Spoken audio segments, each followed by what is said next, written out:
So there's something that I need to address before this episode starts. When we initially recorded this, J. Cole had just dropped his diss against Kendrick Lamar. It was Saturday morning. This was fresh on our brains. We didn't know or expect him to go and apologize a day later. So all of our thoughts and opinions on the subject were with the presence of mind that this beef was going to continue to be ongoing. I just want to make that clear.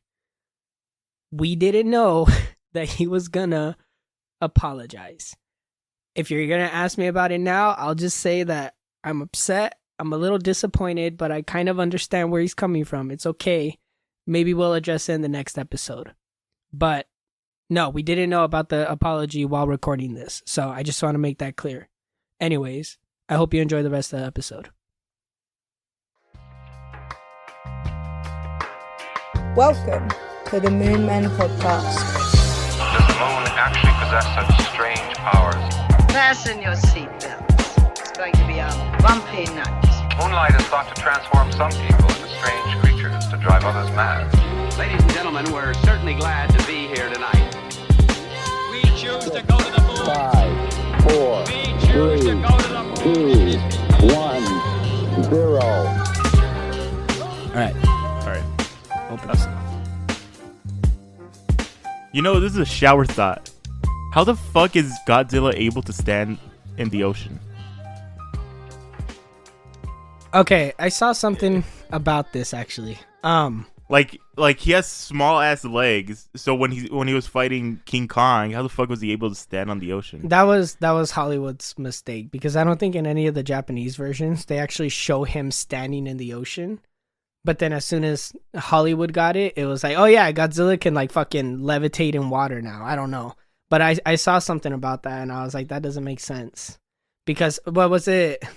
I saw a YouTube short, so basically a TikTok, where this guy was talking about like how His leg, yeah. Yeah. I was like that, yeah. I didn't realize that, because you never see him in the ocean. Well, in the yeah, because you're Japanese too movies. mesmerized by two fucking monsters. Like, think about Godzilla -1, right? That new one that just came out. Never seen it. Oh, well, in that movie, not once does he stand up in the ocean. You only see his like head swimming. Oh, okay. So they thought it through. They thought it through, but it's their creation. Mhm. You know, fucking that movie's badass. You still haven't seen it? Let me see if it's on like any street. I don't think so. It's a Japanese movie. It was in theaters. I know, but like, It might be on HBO Max. I don't know if they have the rights to it or not. no, it's not. I rechecked. No, you can't watch it anywhere. You can't even buy it. You can't buy it. No, It's got to be somewhere. no, it's not on here. Well, whatever. It's fine. That's dumb. It's dumb. It is. I actually wait. Hold on. I know I have a shower thought for you somewhere. Should have got my notes ready before this. All right. It's not really a shower thought, but this was something that I wanted to tell you about because I want to get your opinion on it. Do you think the friend zone actually exists? Oh, you told me something like that. No, I told you that the friend zone doesn't exist. Yeah. What's your take on this? Yeah, it exists. You think it does? Yeah. Why does it exist? Because, like, let's say you're into a dude, right? Why is it always me being into dudes with your situations? Imagine if we're dating. Imagine you're into a dude. But okay, go ahead. What is it? Okay, imagine you're into a dude, right? And I don't like to say that. Imagine you're into a girl, right? Okay. You're pursuing her, like you want to be with her, but this entire time she thought you're just being friendly and wanted to be friends. So when you ask her out and she rejects you and she says, "I just see you as a friend," then you just got friend zone. Yeah, you got labeled as a friend, but the friend zone is a zone that, like, I think guys kind of created, right? Because I saw a video talking about it, and then I thought about Susie? it. No, it wasn't Oh. Susie. He should make a video about that, though. I don't think he has. Shout out to Susie. I love Susie. Anyways, this guy was talking about how the friend zone is kind of just like a fabric of your imagination. Wait. Fabric of your A figment of your imagination, because you only exist in the friend zone so long as you continue to place yourself in the friend zone, right? So let's just say you're going after a girl, and then it doesn't work out and she puts you in the friend zone, quote unquote, the friend zone. You only stay in the friend zone if you continue to, have feelings for this girl and she doesn't reciprocate. So to me, after he explained it, it recontextualized everything for me. So now I just see the friend zone as like continuing to be a simp. Like, you have feelings for a person that doesn't have feelings for you, and rather than moving on and pursuing somebody else or looking at other options or working on yourself or whatever, you still continue to go after this person and think about this person. Then you're in the friend zone because your chances haven't increased at all. By staying there and simping after this person, your chances don't increase. And he said something along the lines of, if she didn't like you before, she's not going to magically like you now. What? That bar is hard. Yeah. Like, if she didn't like you in the beginning, she's not going to magically overnight turn around and see you and be like, oh my God, you're him. You're the guy I want. You're Himothy. You're Himothy. Because that's kind of like a movie thing. People don't really do that. Like, if there's a girl that came after you and immediately in the back of your head, you're like, no, and then you put her in the friend zone, you're not going to turn around a year later and be like, well, maybe, unless you're really down bad or she just had a fucking glow up. But the only time that actually really happens is when you move on from that person, go explore other options, do your thing, and then they turn around and they like you. So as long as you continue to, simp after that person, chase after that person, you're in the friend zone. But the friend zone itself only exists if you put yourself in it. Yes and no. Why no? Because you're not putting yourself in there, because it's all about how the other person sees you. If the other person only sees you as a friend, then you're instantly in the friend zone. Yeah, but that's true. But it's about how you view the entire situation. Because nobody can tell you what you are, in a sense, right? Yeah. Nobody could tell you, like, oh, you're in the friend zone now, you're going to stay in the friend zone. You choose to continue to be in the friend zone. You could be like, you know what? I'm not going to pursue this person like that. I'm not going to have feelings for them like that. I'll just accept them as a friend. But to me, that's not staying in the friend zone. The friend zone is when you have feelings for somebody and they don't reciprocate. No, that's called something else. I just don't know what it's called. Because, like, let's say you go after a girl and then she friend zones you and you're like, all right, I'll move on. You're always going to be her friend. So you're always in the friend zone. Yeah, but if you stop having feelings for her after the fact, you're not in the friend zone. You're just a friend. Yes, you are. Like, the friend zone. You like, and I are in the friend zone right now. No, don't say that. Don't say that. Because we're friends and we're not. Yeah, we're not yeah, gonna yeah. be. We're not I gonna know be what you're lovers. saying, we're though. not gonna have sex ever. Stop. I know what Unless you're I drug saying. you. What? What? I won't do that. Bill Cosby? What? Diddy? Wait. What's? Yeah, I forgot. No, I we're asked gonna you this. we're gonna talk about it later. Okay. You got to explain that to me because I still don't know what's going on. Okay. Everyone keeps saying no Diddy, and I don't know what they mean. What? What'd you say? People keep saying no Diddy. No Diddy. Yeah. I don't get that. I keep seeing it like online, and one of the people I work with told me that. I was like, what the hell does that mean? Oh, I don't know what that means. And he tried to explain it to me, and I was like, don't. I was like, Eddie's gonna tell me. They're like, who's Eddie? Yeah, I was who like, the fuck is Eddie? But I know what you're saying, because as long as you guys continue to be friends, technically you're in the friend zone. Everybody's in the friend zone, right? But the friend zone itself as a concept is like when you like somebody and they don't like you back, and you're kind of stuck in this space of not having your feelings reciprocated. You're basically just simping at that point.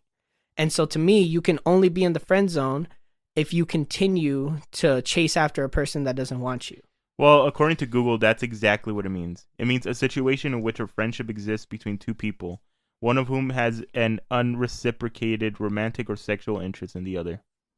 Exactly. So as long as you stay in that space and you're like, I want to fuck this person, or I want to date this person, or I want to date and then fuck this person, and they don't feel the same way, and you continue to go and go and go and go and go, then it's never going to change. Do you know what a blue heart means?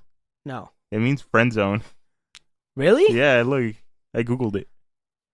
You know what you have to do now, right? Well, actually, I don't know why I don't have the TV on, because I could just... It worked better when I was sitting over there, because then I could look at the TV, and now Yeah. I had to turn my head. But it's fine. We could still do that. Okay. We could. Okay. You know what you have to do now? What? You had to change your heart to a blue heart. Okay. Okay, for me. Wait, then what does a purple heart mean? I don't know. Look it up. Well, aside from the whole military thing, like, what's it mean? Welcome back to the Moon Men podcast. Are you going to be doing it every time now? Is the new era just Eddie introducing the show? It's been my era. You're just a side character. What the fuck? Man, everybody on Discord was gassing you up, and now your ego's starting to show. I'm kidding. Your name comes before mine in the show. Yeah, but just because it looks, alphabetical, it looks yeah. Because alphabetical, the D comes before the E, yeah. And then my name is smaller, your name is longer, so it looks better. Yeah. There's no other ulterior motive. Yeah, it's not like I just want people to think of me when they look up the show. But welcome back, everybody. I'm your host, Devin. That's your co-host, Eddie. And it's ironic that we started off with that because I was supposed to see a gothic nurse today, and then things changed, and it's still in the back of my mind. It's still in the back of my mind, but it's whatever. We're moving on. You're pointing to your forehead, you idiots, back here. Don't, what? Oh, in the back of my mind? Yeah. I have to do this? Yeah. I have to touch the back of my head? Yeah. No, it's fine. It's fine. Because there's other things on my mind right now. Like that J. Cole diss. Oh, wow. Yeah, there's no good way to transition to it. Honestly, people are hating on that diss that Dude, J. Cole okay, did. I've seen mixed receptions all over the board. So, like, I understand both arguments. what were the arguments that you were seeing? They're like, how are you going to diss somebody and give them credit for their discography when yours isn't even that good? Ooh, okay. What was the other one? And they're like, if you're going to diss somebody, you're supposed to go in on them. You're not supposed to hold back. Okay, so for those of you that are living under a rock or maybe aren't, Didn't you see the TikTok I sent you? Which one? The second one? Yeah, I saw that one. Oh, okay. Yeah, I watched it this morning. For those of you that aren't involved in hip hop or living under a rock, Kendrick took shots at Drake and J. Cole on Future's album, 2 weeks ago? I think so. And I'm surprised that we didn't mention it in last week's episode because I wanted to talk about it. I had it in the back of my brain and it never came up. And then I told you we should have talked about it, and you're like, no. No, it's because I didn't think that J. Cole was gonna. What did I tell you? Like the day he dropped, I was like, we have to talk about it. And you're like, no. I was like, Eddie, if we don't talk about it and then he drops tomorrow, what's gonna happen? And you're like, that's true. And then what motherfucker went and dropped that same night? But okay, whatever. It's fine. We're talking about it now. We get to choose our alliances. So when Kendrick dropped his verse, I already knew J. Cole was gonna respond. I knew it just based off of his feature run and the energy he's been coming with over the last 2 years. Mm-hmm. I knew it in my heart. He's been, taking subliminals at Kendrick for years. He's been announcing himself as the GOAT. And then he did this song with Drake where he's basically sneak dissing him the whole song. So I was like, so when Kendrick... But in first person shooter, didn't he give him credit too? He said... He's like, there's 3 GOATs, me, Keda, and Aubrey, or whatever the fuck. Yeah, he said, I love when they argue the hardest MC. Is it K-Dot? Is it Aubrey or me? We the big 3 we started a league, right? Oh, yeah.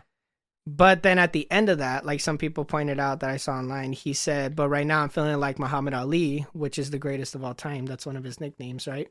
Mm. So he's saying that even though he acknowledges that they're considered the big 3, he still thinks that he's the best. And then the entire song, Drake never mentioned Kendrick at all. And he was saying that, him and J. Cole are the ones fighting for the top right now because Kendrick's not in the conversation no more. But as a rapper, aren't you always supposed to say, I'm the greatest of all time? Yeah, he is. But I think it's getting to a point now where Cole, especially, is getting to the end of his career and he knows that he's going to stop soon. And so he has to remind everybody that he's the greatest. Mm. He has to tell everybody, this is how I'm going out. I'm the greatest. And he's just, doing this amazing feature run with all these artists. He's destroying everybody on their own songs. He's getting more numbers than he ever has before. He's dropping some of the best bars he's ever dropped. He's getting this huge hype around him so that when he goes out, that's what people remember. Because some people remember the sideline story or, the come up or whatever. They remember all his early stuff. but a majority of rap fans are just going to remember the last few years, you know? Yeah. With Kendrick, I feel like it's the opposite. A majority of his fans remember early Kendrick, and then they don't really discuss like Damn Kendrick or Big Steppers Kendrick, you know? Mm-hmm. And so I already knew Cole was going to respond when Kendrick was taking shots at him. And I think personally, that it was like the perfect response, because like people were saying when the track first dropped like that, they were saying that J. Cole was catching strays from Kendrick and that he was just going at Drake the whole time, right? So that's why everybody wanted Drake to respond. And I'm like, yeah, I could kind of see that. But the biggest line out of that song was, fuck the big three, it's just big me, which was exactly what Cole said. Like the biggest line that everyone was quoting was when Kendrick was talking about J. Cole's line. And so I was like, well, J. Cole has to respond because he took like 3 different shots at him. And you know that one line where he said, I'm snatching chains and burning tattoos? That was a diss towards both of them again that went over most people's head, because when you join Dreamville, when you sign with Dreamville, they give you a chain. Yeah. And then when you join OVO, most of them will get tattoos saying that they're with OVO. So he was dissing them for sure. But like a lot of people were saying, his target was Drake. And so I was like, if Cole does respond, he's not going to go all the way right out the gate because he didn't get that much heat. It was mainly directed towards Drake. And then he was just throwing shots at J. Cole, like, you're not safe either. So then Cole kind of responded back. And to me, it was appropriate. He wasn't going all in because that would have just looked dumb. If he only caught a few strays and then went in with a huge diss track like he's fucking, Benzino or something, then it would, or Nick Cannon even, like Nick Cannon will get mentioned in one song and then he releases 3 diss tracks and it just looks corny, it looks dumb. Mm-hmm. If J. Cole did that, people would be roasting him. So I think it was appropriate. He was saying how he didn't want to diss him. He acknowledges like where he's at in his career, but he will if he has to. Didn't he say it in the diss track? Isn't he like, I fuck with him, but how the fuck did he say? Do you know what line I'm talking about? He said, don't make me have to smoke this because I fuck with them. Yeah, something like that. Yeah. But which to me is hard because he's like, he acknowledges that he's good, he's acknowledging that he's nice with it, but he's like, I'm still better than you. And he's like, if you really want to come take shots at me, like, I will destroy you. And so he's all, here's just a little snippet. Because, again, Kendrick wasn't like, fuck J. Cole, fuck you, and coming after him like that. He was just throwing little shots his way and then going after Drake. But why is he going after Drake? Because Kendrick and Drake have been kind of sneak dissing each other for the last, 10 years, and they're always fighting for the top. But don't they have, a few songs together? Mm-mm. I don't think they have any songs together, Poetic but I know... Justice. Huh? Poetic Justice. Was Drake on Poetic Justice? Yeah. I know that in the beginning of the relationship, they were cool, but at some point it just kind of went astray, and I think it was with the Control verse because Drake got upset over it because Drake's like a sensitive rapper, and then that's why Kendrick dissed him on his cipher. Was it the BET cipher? Are you looking it up? Yeah, they have 2 songs together. They Yeah, have Buried Alive and Poetic Justice. I remember Buried Alive. I don't remember Drake on Poetic Justice. But I know in the beginning of their careers, all these guys were cool with each other. Yeah. Right? But I'm pretty sure it was the Control verse that Kendrick dropped with Big Sean that kind of split everything. Because then Drake started to feel some type of way. But the verse itself is okay, but I actually appreciated what it did because, Kendrick was keeping that hip-hop spirit alive of being competitive, and being the top dog and not letting anyone, come to take the crown from him. And so then Cole was over here sneak dissing him on, 2014 Forest Hills Drive. Drake was sneak dissing him in all kinds of different songs. And it's been an ongoing thing. And, it's just gotten worse and worse to the point where Drake and Kendrick are getting compared probably the most in terms of just popularity and who's dominating the rap. Well, it's because they both make radio music. Yeah.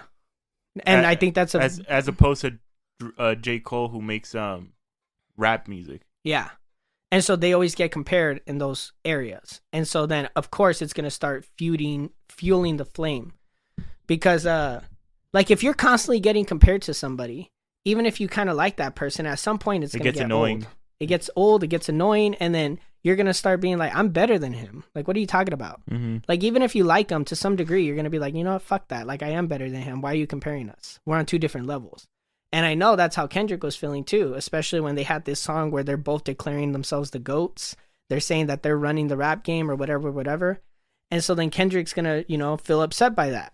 And then the fact that they threw his name in there, but then he was like, but I'm better than him. It's just like you know what, fuck you. I'm going to show you who's better than who. Mm. And then Cole's response, I thought it was fucking great. No, it was good. But like I said, I understood both arguments. One criticism that I actually give the track is where he was dissing Kendrick's career, like his albums, right? Yeah, like I thought the lines were hard. Like your first was, what was it? Your first album was Your first album was a classic. Your last shit was tragic. Your second album was put people to sleep. but they gassed it. Yeah. And you know, I could kind of resonate with that sentiment a little bit, right? Because I like Kendrick, I like his music, but I always thought some of his albums were a little too overhyped. Mm-hmm. And just like, you know, they milked the shit out of that cow, right? And then like as soon as all the critics started to approve of him, like Kendrick's status just went up, and then everybody was dick riding Kendrick and saying he was the greatest. And like I listened to the albums a couple times.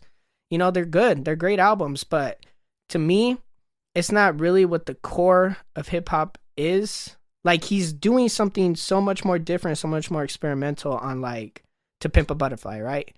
And it's a great album, but it's not the album you really throw on to listen to when you want hip hop music. It's not really the album that you listen to like when you're driving to work, compared to something like even Cole's more introspective songs. Like you could still listen to all those songs, and I think Cole, for the longest time, was meeting that sweet middle ground where it's like he's being experimental and he's being introspective and he has a message. Bless you. Thank you. But it's still listenable, because the whole point of music is the replay value. It's supposed to be listenable. It's supposed to have a message that continues to grow with you, you know? That's not necessarily true.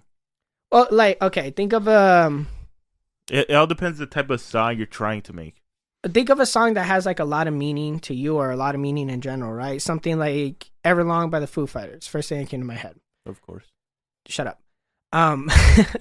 It's a song that has a lot of story behind it. When Dave Grohl actually wrote it, he wrote it after his divorce. You know, his best friend and bandmate had just died a little while prior. A lot of things were weighing heavy on his mind, and he wrote this song, and it's got a lot of meaning. The lyrics have a lot of intricacies in them, but it's still a song that you can listen to over and over and over and over and over again. And then the lyrics and the meaning continues to grow with you. With a lot of Kendrick songs on like To Pimp a Butterfly or even Mr. Morale, you don't really get that same replayability to it. I think you do.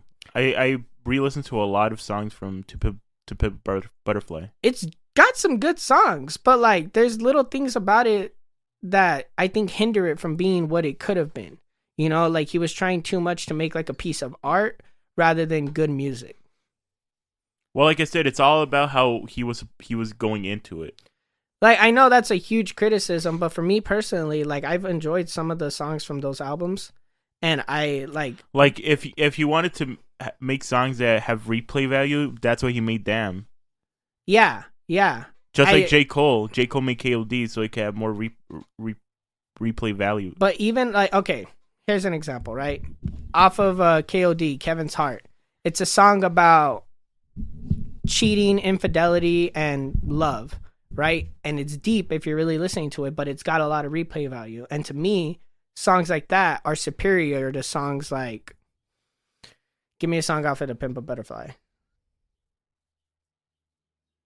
Wesley's Theory. You know, because when the message is too prominent and too in your face, it kind of distracts you from the actual song. Because a song's a song. You're supposed to enjoy a song. You're supposed to be able to listen to it over and over again and find the hidden meaning in it and find the depth. That's why, you know, people gas up the Beatles so much, because they find meaning in their work. That's why people gas up Mac Miller now too, because they'll listen and listen over and over and find more and more meaning, and they'll get all fucking horny because he sampled like water droplets or some shit like that and turned it into a beat.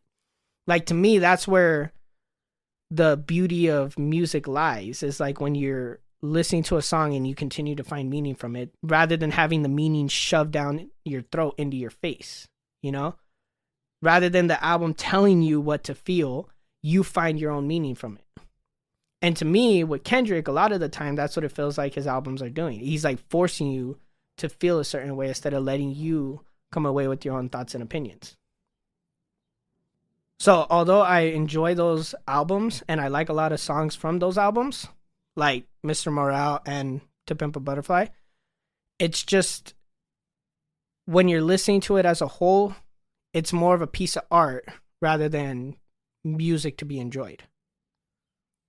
Well, like I said, it's all the way he wanted it to make it. Like, if you're gonna go watch a movie, you're not gonna go watch The Godfather, because that requires a lot of attention. I understand that, and I'm not knocking him for doing that. But I'm just saying that Cole's criticism of it is somewhat valid. The way he phrased it, the way he put it, is a little ironic, because people are always saying that Cole's music is boring. Mm-hmm. But I can understand where he was coming from.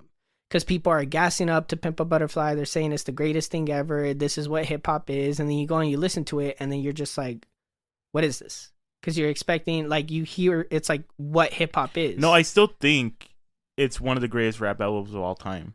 I'm not denying that. I'm just saying I understand his criticism of it. What album lost to Macklemore? Was it To Pimp a Butterfly? Yeah. Oh. It was either, no. I think it was Good Kid, Mad City. Oh. Because that's when the Macklemore's The Heist came out. So that was like 2012, 2013. Okay. So, but like, even then, I think I think Good Kid, Mad City is a better project overall and has way more replay value than To Pimp a Butterfly. Damn, I wish my record player was working. I want to listen to those two albums. Wait, your record player's not working? Don't you remember? No. Oh, wait, yeah, you asked me to fix it. Yeah. Yeah. But anyway, so I thought that whole part was a little weird because I understood where he was coming from, but I definitely would have said like something like "Damn" is probably worse than To Pimp a Butterfly. It is. Oh no. Well, and I think people were criticizing him too because he pulled a Machine Gun Kelly and forgot how many albums he released. But I don't know if Section 80 is an album or like an I think EP. it's a mixtape. Yeah, because it's listed under album on the website Album of the Year. But I don't remember it being like an album. I thought Good Kid, Mad City was like his first album. I thought it was like a mixtape this whole time. What's the Section 80? Yeah, it's an album. I don't remember it being an album. But that just might be me. So I know people were giving him shit about that. And then people were giving him, like, to me, overall, I think it's a good diss. And even if you don't agree with his criticisms of, like, Kendrick's bodies of work, I think more than anything, it got people talking. And even if you don't agree, that's Cole's opinion, and he's using that to diss him. And it's valid enough to get some people to react. Well, at least he didn't go for his beard like somebody did. Okay, don't bring that up, okay? I know why he did that. Most people don't. He was trying to hit him with petty bars. That's why Eminem in his comeback was saying that you want to be petty, I can out petty you or something like that. It's because whenever Eminem was dissing people in the past, he was always using like little petty bars to like piss them off. And so he wanted to start off the song by saying something dumb and petty to get Eminem mad. And I guess it worked enough to where he felt like he had to mock it on his song and then acknowledge it later in the song. You know, because he was trying to hit Eminem with his own medicine. And for the most part, I think it worked. Because even if you don't like those disses, Eminem still responded. How many other people has Eminem responded to? Well, there was a history between him and MGK. That's why he had to respond. Probably. I mean, but MGK was throwing subliminals at him for a while. You know, he was throwing shots at him. Yeah, but I think that was before he dated his daughter. He didn't date his daughter. Yeah, he did. No, he didn't. Yeah, he did. No, he didn't. Yeah, he did. No, he didn't. Yeah, he did. No, he didn't. Swear. He didn't date his daughter. He's dated like Amber Rose,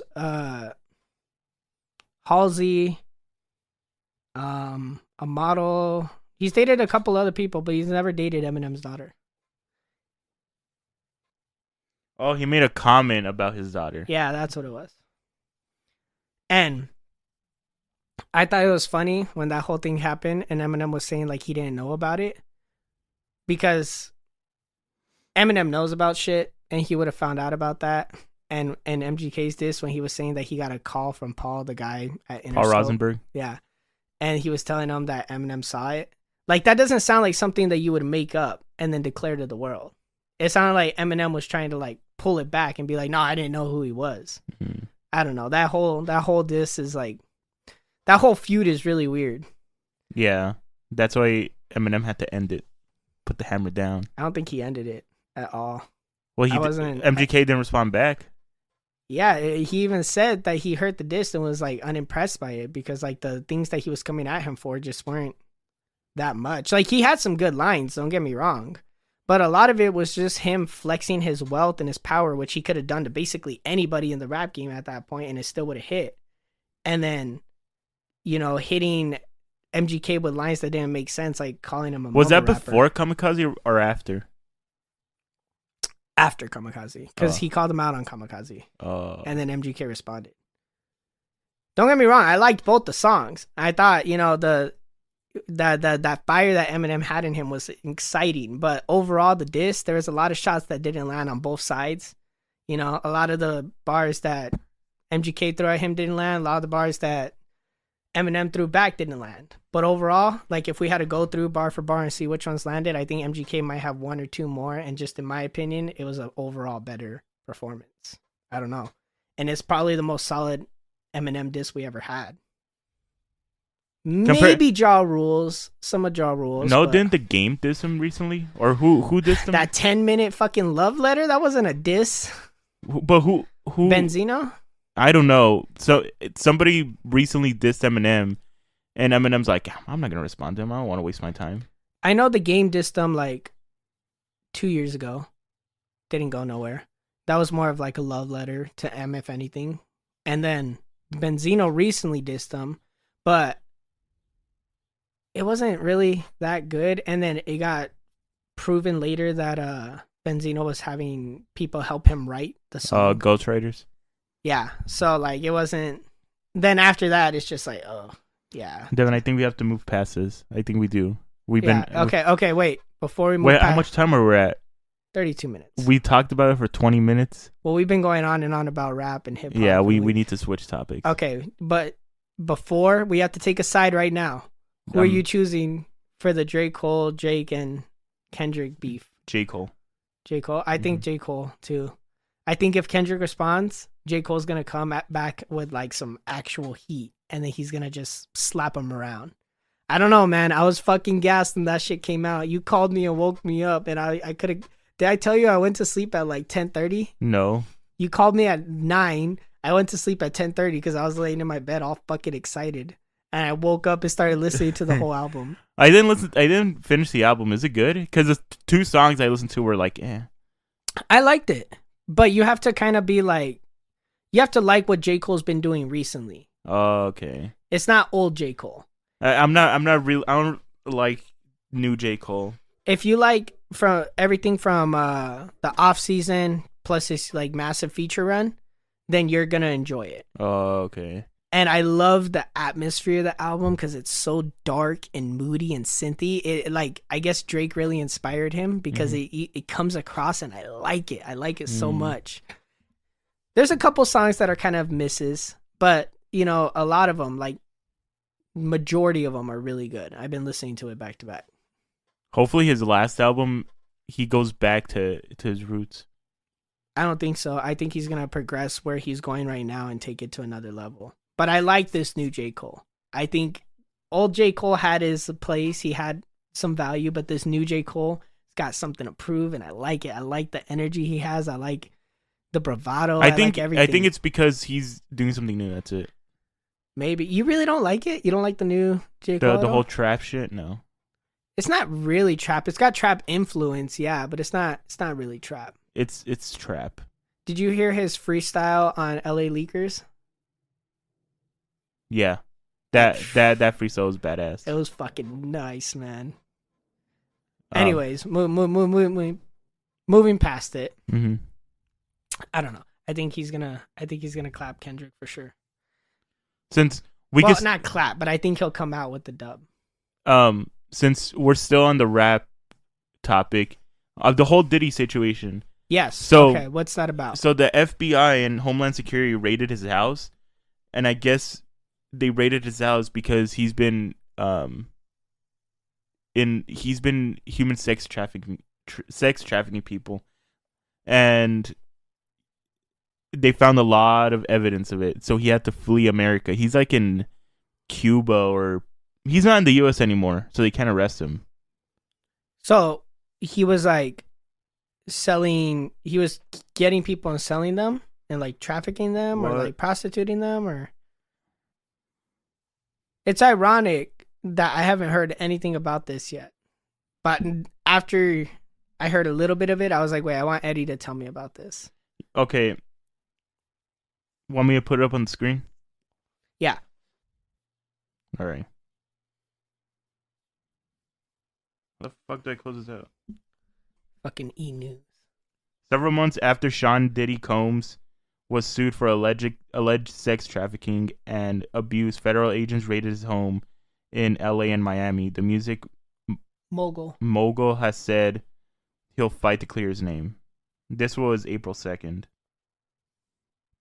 When Sean Diddy Combs' ex-girlfriend Cassie accused him of sexual assault, battery, and you'd read this shit. Okay. Let me adjust here. Damn it. Okay. Go ahead. Zoom out. When Sean Diddy Combs' ex-girlfriend Cassie accused him of sexual assault, battery, and sex trafficking in a November 16th lawsuit, his lawyer said the Bad Boy Entertainment mogul how do you say that? Vehemently, yeah. Vehemently denied her offensive and outrageous allegations. They reached a settlement the next day. The singer, born blah blah blah, who dated Combs for the better part of a decade until their 2018 breakups, stated she'd chosen to resolve the matter amicably on terms that they have some level of control. Combs' attorney said the settlement was in no way an admission of wrongdoing, but that was only the beginning of Combs' current slew of legal woes.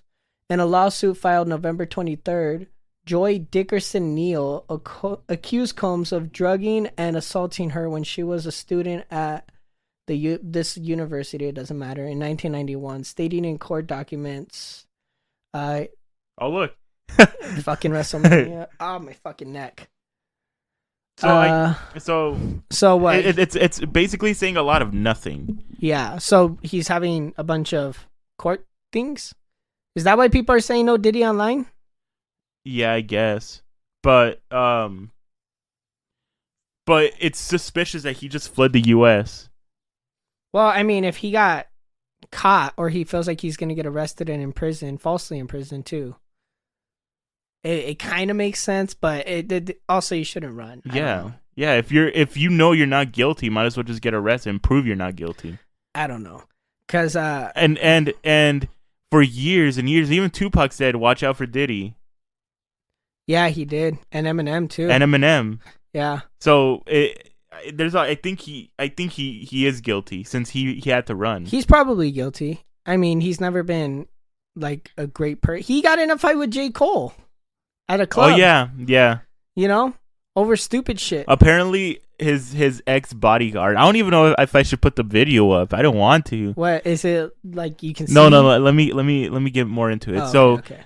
Diddy's ex bodyguard recorded him like okay, I guess Diddy had a party and Meek Mill was there, and he you good? Yeah. I don't want to interrupt the flow, but okay. then you're asking me if it's good. Go ahead. And he spiked Meek Mill's drink. Diddy spiked Meek Mill's drink, and he took him to a room, and his ex bodyguard was saying they heard someone getting their ass clapped, so he got close to the door, and apparently Diddy was fucking Meek Mill. Okay, hold on. I don't want to pull up the fucking. Well, now you have to pull it up. I got to see what you're talking about. Okay. But why is Diddy gay? Is he bi? They're saying he's gay. Is that why people are saying no Diddy? Like it's no homo? Is that the new slang? I don't know. No, I think no Diddy means about the whole, because they're calling Diddy the Jeffrey Epstein of rap. I guess I could kind of see that. He's kind of been around. He has a lot of connections to people, you know. Let me see. Pull up the video. I want to see this. I mean, we'll probably. Should we put it on the actual audio? No. Okay. You got it? Yeah. It's not an actual video of them fucking. Yeah, obviously. It's I don't want to see that. It's the audio.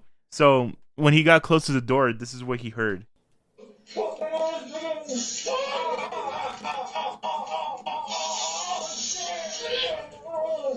the champagne was spiked, son.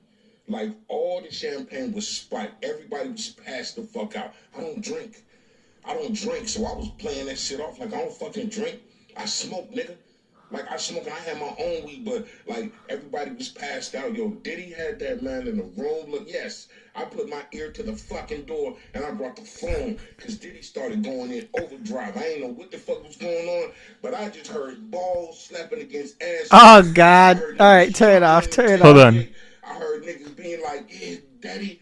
Like, when he started all that daddy this and daddy that, and then I heard some hollering and struggling, like, yeah, I kept the phone there, and I recorded all that shit, because I was like, this nigga Diddy rich. So I'm finna put the squeeze on and give me a couple dollars and just say, you know what I'm saying, just nobody believed that was really Diddy beating me back in. But now y'all motherfuckers believe the video, right? Right? Somebody throw me a couple dollars. Bro, what? That is Very. okay. If that's legit, that is just disturbing. Mm-hmm. Isn't Meek Mill like a big guy too? He's not that big. He's like maybe like. Even if he's like 5'11", I know Diddy's like a little shorter. No, Diddy's pretty tall. I thought he was like 5'9", 5'10".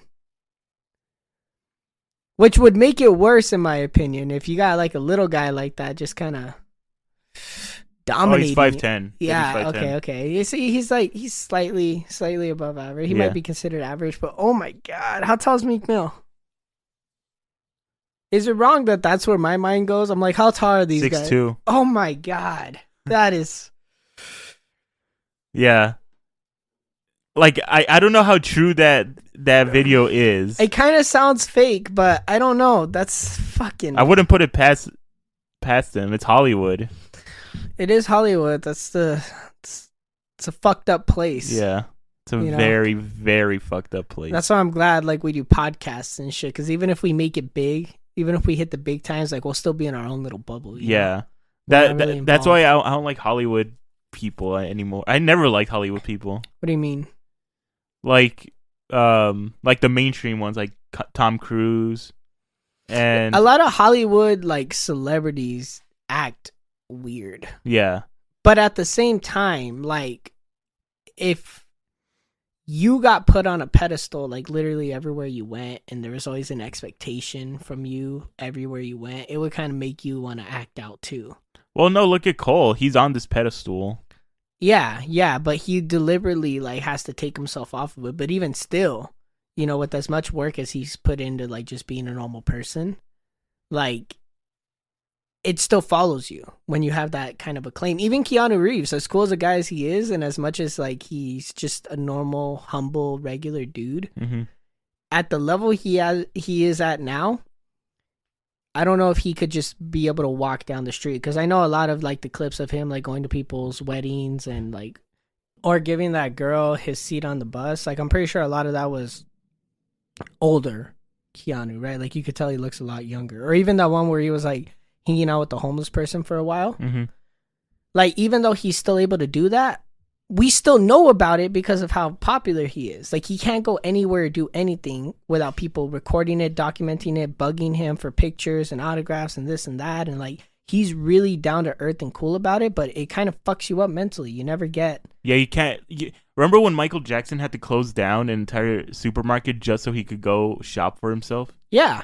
Like, you can't really do anything once you get to that level, and you have to wait until you fall off. That's if I ever become famous, I do not want fame. I just want the fortune. I don't want to be famous like that. Like, it's nice, it seems cool to be able to go on interviews and have all these people talking about you, but it comes with such a heavy burden. Yeah. It comes with such a heavy burden that I don't know if I would ever want to be that famous. Like, it'd be cool to be able to go on to interviews and stuff like that and have people recognize you on the street. Right. But once it starts to happen to that level, especially like B-list, A-list celebrity level, your life is now completely shifted for all time. Mm-hmm. Would you,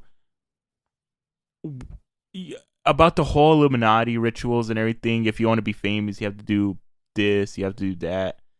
Would you ever do any of that? No, because I don't want to be famous. I don't care about being famous.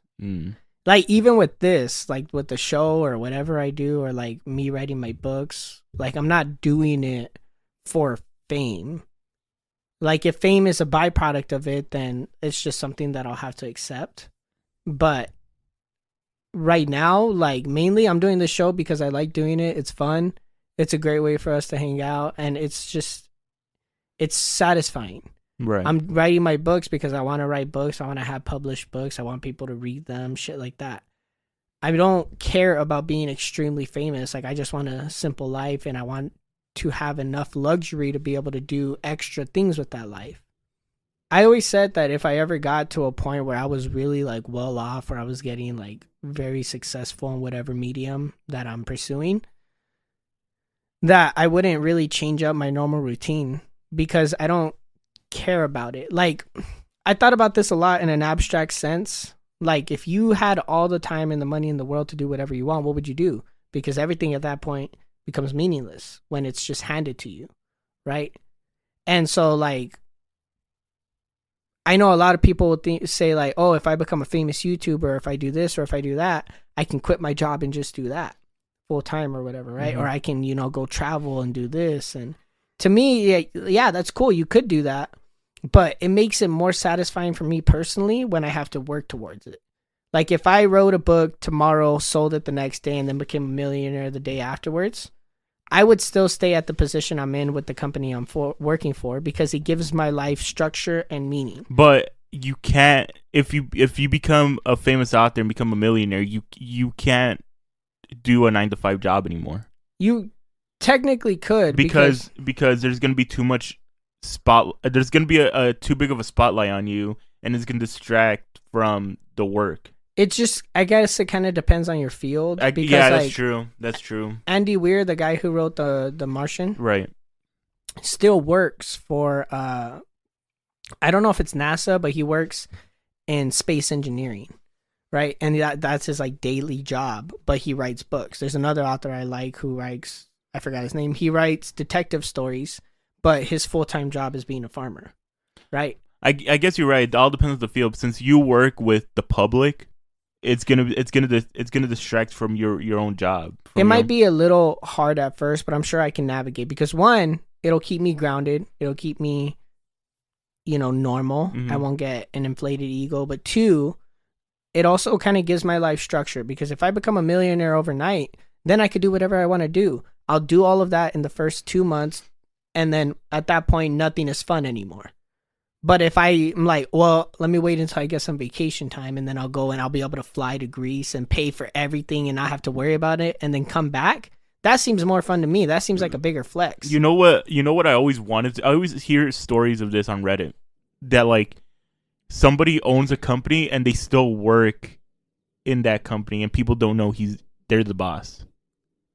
That's pretty cool. You know what I mean? And I haven't heard stories about that, but I like that. Because like, if you became a famous director or whatever, like, let's just say podcaster, because director is more of like a full-time gig, and people know how you look like as well, that's an aspect of it. But like, would you, if you had all the money in the world tomorrow, right? Would you still work a job? Oh yeah, but it depends on if people know I'm a billionaire or whatever. Even if they do. No, I wouldn't want people to know that I'm a billionaire and have all this money, because in that there's risk when it comes to that. Yeah, there is, but now with everything being so digital, like there's nothing they could really do. Kidnap you? They kidnap a fucking YouTuber. Did you hear about that? No. Okay, we'll talk about that later.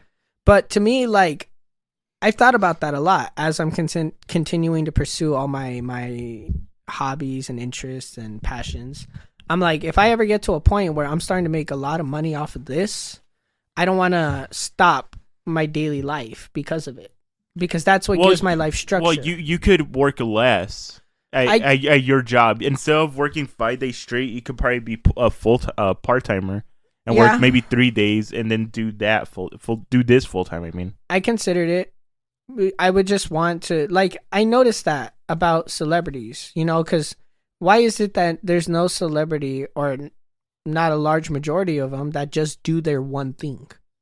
What do you mean? Like if they're, let's just say like a movie star, right? They're an actor. They never just stay an actor. They always start branching out. They start investing in companies. They create a liquor brand. They create shoes. Start doing this. It's because they want more money. Part of it is they want more money, but to me, part of it also seems like they want something else in their life because it's boring. When you're doing the same thing all day, every day, it's boring. And they, more than anybody else, have the luxury to go and change the ice cream truck. Oh.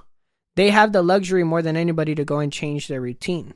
And to me, I'm like, I'm kind of incorporating that mindset where, like, yeah, even though I work a 9 to 5 and I love my job, I'm still podcasting on the side. I'm still writing stories. I'm still, you know, doing this, and that. Because if one of them starts to take off, I'm going to have extra things to keep me occupied because your time is what you make it, you know, and your time is finite. And I don't want to. It's also that the reason why those celebrities branch out to all those different fields is because they want more money, because they don't want to go back to a 9 to 5 position. They could do it if they want, but they still want to be a millionaire and have a 9 to 5 job. Like look at Shaq. Shaq, he was a basketball player. Fucking made millions of dollars playing basketball. But at a certain point, he was going to go broke. So that's why he opened so many movie theaters. He has his own shoe company. He owns like 27 Five Guys. He made video games. He's a rapper. Like he's a rapper? Yeah, he's a rapper. He does all these things so he could stay wealthy, but also kind of remind himself he doesn't have to go back to being normal. Yeah. I understand both sides of it, but to me, I've always just thought it made life more fun. It made it more spicy, right? Because if I guess you have to be in their shoes to understand why they don't work the 9 to 5 job. Because I'm pretty sure Tom Cruise can work a 9 to 5 job. No, there's no way. But it all depends on what level of celebrity they are. Because our culture has been obsessed with celebrities for the longest time, and much more so over the last like 70 years or whenever Hollywood really started to take off. Right. And we started to glamorize it.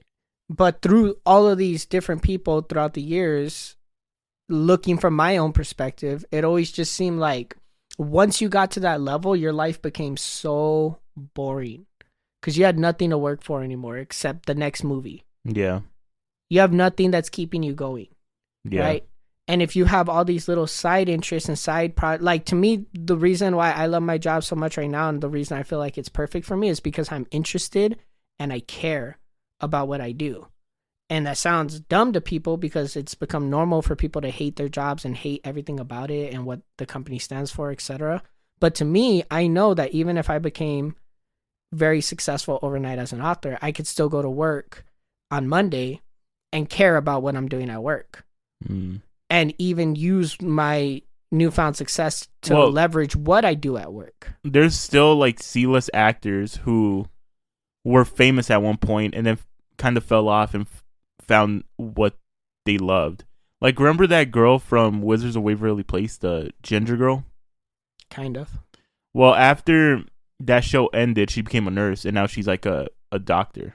Hey, there you go. See? And then there was another Zach and Cody. Yeah.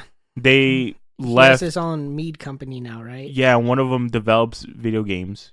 Yeah, and I think that's cool. Like, they're not restricted by fame. But they still do movies and everything. They still act. And that's what's, like, they have the best of both worlds. Now they have something like the games or their company that's, like, that they're involved in, that gives their life structure, that gives them something to work towards.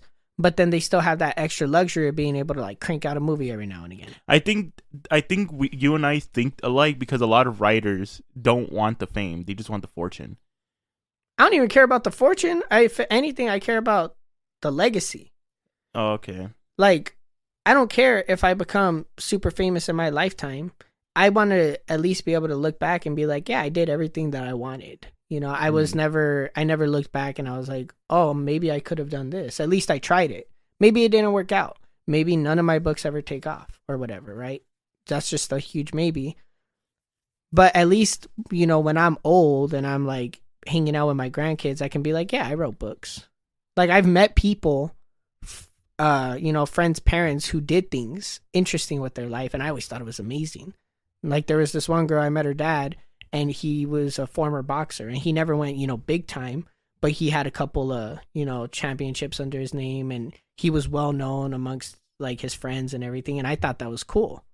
You know, like, he added spice to his life. He did extra things. And even though he was still a boxer, he still had like a 9-to-5 that kept him stable. He still did other things. I never, for some reason, I never understood that, why people would do a sport like that and not want to go big. Maybe they just do it for the love of the sport. Like I get it if you got hurt and you can't compete at that level, but like if you just do it as a hobby, I think it's kind of like a waste of time. Maybe, but like what's the John Lennon quote? If you enjoy what you're doing, nothing's a waste of time or something like that, right? So even if you spend 10 hours playing video games every day, if you enjoy those 10 hours thoroughly, you're not wasting your time, because then you'll be able to look back and say you liked it. That being said, I don't think you should spend your whole life doing that. But if you enjoy going to the gym and like sparring, being involved in boxing, and it like motivates you, it gives you something to look forward to, then enjoy it. You know? It doesn't matter if you don't become big time or people don't go like, oh, I know, but at that Eddie point, was the GOAT, Eddie the May Dog or whatever. I know, but what would your nickname be? But I don't know. But, Big Ed. No, I like that name. But at that point, you're putting a limit on yourself when you shouldn't. Like, let's say you love it, might as well just keep going on with that. I like your passion. I really do. I like your passion, but it's not really meant for everybody to take it to that level. For those that want to, they do. Mm-hmm. You don't have to tell them to take it to that level. For those that want to become the next big thing, they already have it in their mind. But that being said, I won't knock somebody who just wants to do it because they enjoy it at the same time, even if they're not trying to go to the next big level. Like, you know, excuse me. Let's just say you enjoy streaming. You get a fan base of like a couple hundred followers, but you're not trying to be the next like Kai Cenat or Aiden Ross, but you just enjoy it as like a hobby. I won't knock you for not trying to be the best. But if you know you could be the best and you're deliberately holding yourself back, then that's another story. It's another conversation. But if you enjoy like boxing or you enjoy, you know, like racing or whatever it is, just enjoy it. Yeah, like that girl's dad. If he won all these championships, why didn't he just continue on? It was actually dad. Oh, for real? Yeah. Oh, okay. But I don't know why. When we were talking about it, he just told me that, you know, he enjoyed doing it. But maybe he just didn't feel like he wanted to go to that next level. But at least, you know, now he could tell like dumbasses like me that go to her house like, oh yeah, like I was a boxing champion. It's like it's like a life flex, you know? I guess. Even if we don't become Joe Rogan level famous, we could, you know, in 20 years we could be like, oh yeah, we had a podcast. Had a show. Yeah. What? Yeah, you can still find it, I think. I mean people now still get surprised that I have a podcast. Yeah, it's like a little flex. And you're not even doing it to be like super fucking famous. You're not doing it for any other reason than you enjoy doing it. I enjoy doing it, but it's also something that I how can I word it? That you hope turns into something more? No, I hope this is just like a stepping stone into something that could launch us into something bigger. Me too. But I don't come in here looking for success. More than anything, like, it sounds dumb. What bullshit are you pulling on me? What do you mean? You just like last episode you told me, Eddie, we have to be bigger than Joe Rogan, and now you're telling me now we're not coming in for success. I'm saying we have to have that energy to us, okay. right? We have to have the mindset because that's what motivates us to be better. But in all actuality, like, I'm not coming in here hoping that this episode is the one that's going to blow us up and we're going to have 10,000 fans after this. Mm-hmm. And even though to most people it seems dumb, like people around us, like we're just sitting here talking into microphones in a dark room and it doesn't seem like we're doing anything with our lives. To me, it actually makes me happy. I enjoy being here. I enjoy doing this, and I enjoy the reception with our fans, you know, as far and few as I enjoy the reception with our fans whenever we get a chance to talk to them, you know, right. Even if it is people we know or people that we vaguely know or people that we don't know, I just enjoy it. I enjoy having these conversations with you, and I enjoy doing this. All right. You want to take an ad break real quick? Yeah. And then we'll let the jets die down? Yeah.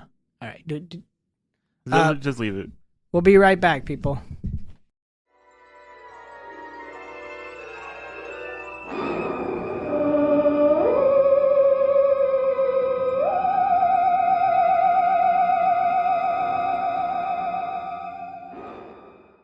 This episode is brought to you by our friends at BetterHelp. BetterHelp is a platform that allows you to find and speak with a therapist in a way that fits you and your needs. Whether you have some things that you feel are holding you back, or you just need somebody to talk to, BetterHelp offers you the support system to approach your struggles however you see fit. They have remote therapy sessions that can be done through call, text, or even video conferences. Plus, BetterHelp works with you to find a therapist that fits you. So, if you're interested in taking the first step towards self-improvement and starting therapy, use code MOONMEN to save yourself 10% off at checkout. That's code MOONMEN to save 10% off at checkout. Thank you again to BetterHelp for supporting the show.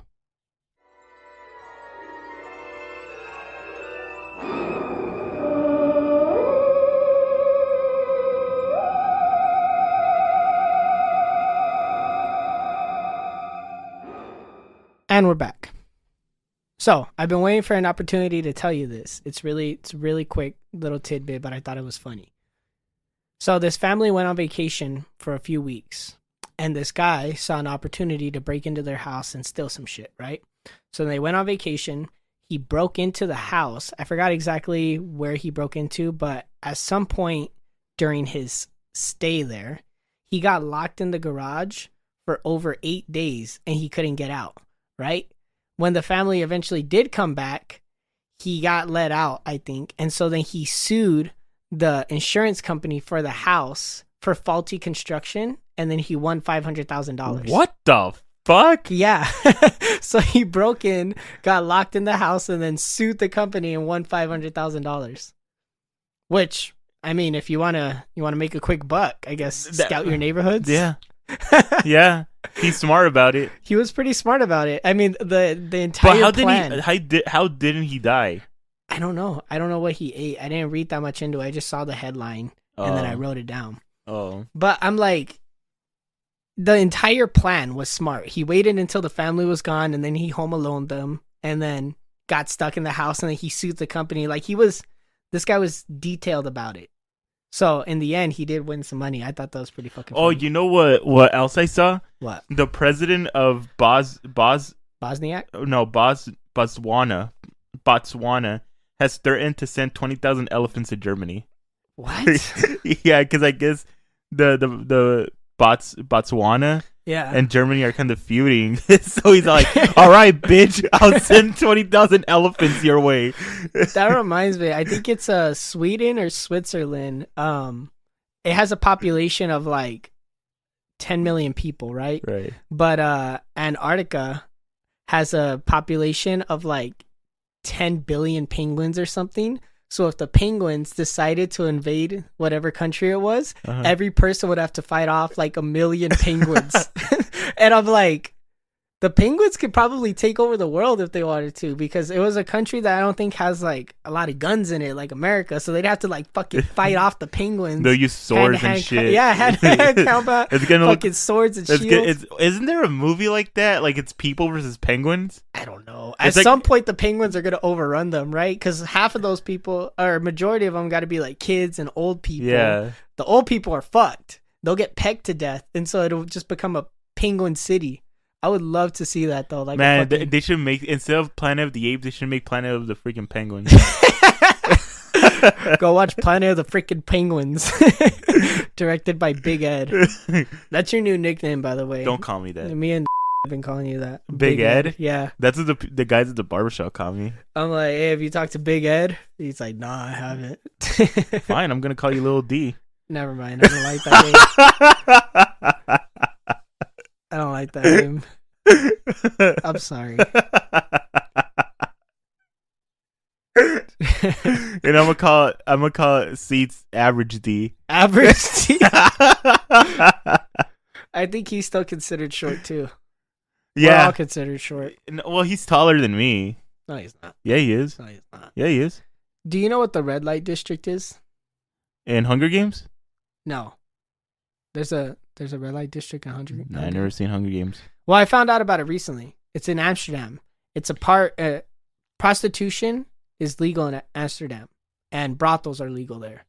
And they have an entire section of one of their cities dedicated to prostitution and brothels and that kind of thing. And it's called the red light district. And in this part of the city, every building you walk by is a brothel. And you could tell because they all have red lights.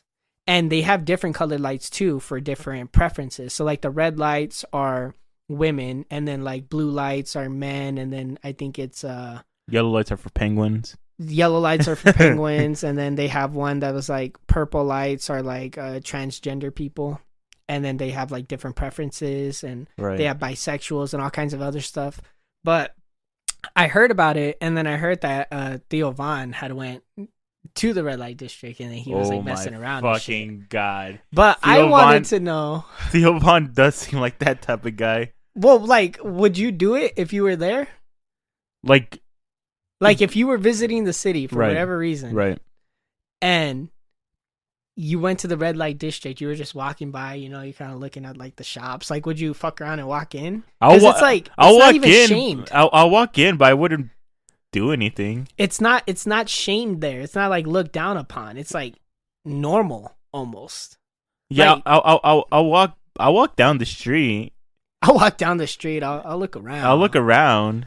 I'll probably bring a souvenir back, but like you wouldn't participate. You wouldn't. No. I don't know if I could, honestly, because our culture is so different from like I know people out here pay for it and they go and see things. Yeah. You know, like, but I don't know. I don't know if I would. Like I was telling your brother, I wouldn't go to a strip club, but if I go to Vegas, I'm kind of forced to go to a strip club. If you're gonna go to any strip club, you have to go to one in Vegas. Yeah. Because the one we went to in Vegas was amazing. I won't say amazing, but like virgin alert. So I've only been to that one strip club in my entire life because I don't really see the point of strip. You go by yourself and you're a creep.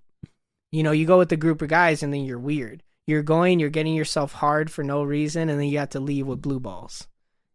I mean, I guess it's like the intimate aspect of it. Like you have women there, and then like I don't know, but I didn't see a point of it. But when we were in Vegas, like you said, you kind of have to. You kind of have to. Just like when you go to Vegas, you have to gamble there. You're not going there just to go there. You have to go there to gamble and maybe club a little bit. Go to strip clubs. I didn't go to a club. We didn't go to a club, but we did gamble. And I realized that I'm really good at the roulette wheel, and we did go to a strip club. And my friend, she went to Vegas for her birthday. Do I bleep out her name? And what? Do I bleep out her name? you want. I'll bleep it out just to be safe. Okay. I don't know. She went to Vegas for her birthday, and she said they party all fucking night. Like, she was walking back at 5 a.m. from the club, and there's still people inviting her to go to a club. Literally, I know people say that Vegas is a city that never sleeps, but it's legitimately true. They say that? Yeah. I thought they said that about New York. No, I'm pretty sure it's Vegas. No, like it's New at York. any time of day, you can go and do something crazy in Vegas. Like we would, me and my brother tested it out because a couple times, like we would wake up early or we'd go to bed really late, and we would find people at the casinos gambling. We would find people at the strip clubs. Yeah, like it's New whatever. York. Is it New York? I don't know. I've heard people say that about Vegas. Oh, it's both of them. But you can literally do whatever you want at any time, you know, any time of day. And that's why it's like an adult playground. And that strip club was like fucking fancy, the one we went to. I won't say the name of it, but I realized that I probably shouldn't go to strip clubs because I was acting like a fool the whole time. Oh my God. How much did you spend? I didn't spend that much. I think because they give you a free dance ticket when you get in there. Oh, okay. But it was nice. You walk in and then they give you like a free shot at the door, so they're all open your mouth and then they pour a shot. That's risky. No. That's risky. They have dude. bottles. It's in a bottle. It doesn't matter. You can still spike it. They could. Why would they spike the patrons? Why would they want people to be super fucked up and then like be alone with the girls? Because the more money they spend. Well, yeah, they do that obviously to get you to spend more money. And then we got 2 free drink tickets, and then you got a free dance ticket. And I realized that like I was acting like a fool because I was like, I was trying to spit game to one of the. Oh my fucking God, Devin. One of the strippers. Oh my God. I can't believe I haven't mentioned this on here. Did I tell you about that? No. Yeah, I was trying to spit game to one of them, and she was actually kind of feeling it. Like she was reciprocating. Well, of course, because she's like, oh, I have to reciprocate because he's gonna give me more money. Well, yeah, to some extent. Like I knew that was part of it, but like, I don't know. Maybe you're I'm that just down bad. You're spitting game to a fucking stripper in Vegas. Shut the fuck up, okay? Like you're gonna end up like Stu from The Hangover, married to a fucking stripper. You can say what you want, but Stu still dime. He still bagged a dime piece. Yeah, but then he fucking divorced her. Yeah, there you go. You got married and divorced in Vegas. It stays there, and he could say he bagged a dime piece, and she fell in love with him, didn't she? No, I don't think so. He got the Mike Tyson tattoo, right? Yeah. Yeah, that was a good ass movie. Anyway, but yeah, underrated comedy. I was spitting game a little bit, just a little bit, and we were talking for like a hot minute. But that's why I was like, maybe I shouldn't, because like she was kind of my type and she was young, and like, you know, I was just overconfident. I had too much liquor in me, and I was just saying some bullshit. But I was like, yeah, maybe strip clubs aren't my scene because I'm too romantic. You know, I'm trying to like take these girls home and save them. But you're trying to be Superman. Trying to be Captain Save-A-Ho over here. But